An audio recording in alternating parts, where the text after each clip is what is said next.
দেখুন বন্ধুরা এগুলো কুমটি, কত সুন্দর লাগে দেখতে আর খেতেও ভালো লাগে। আমরা তো খাই, এগুলো হেভি লাগে খেতে। এগুলো নলি কুমটি বলে এটাকে। এই দেখুন এই চিংড়ি মাছ নিয়ে এসেছে দাদা ভাই, রান্না করব। চিংড়ি মাছ দেখুন, এই যে। হাই বন্ধুরা, সবাই কেমন আছেন? সবার জন্য ভালোবাসা থাকলো।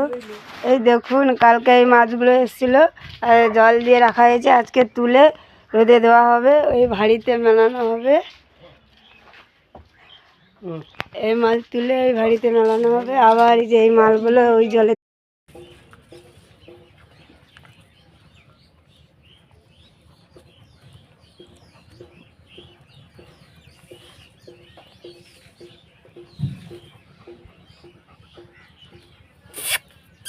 ঠিক রে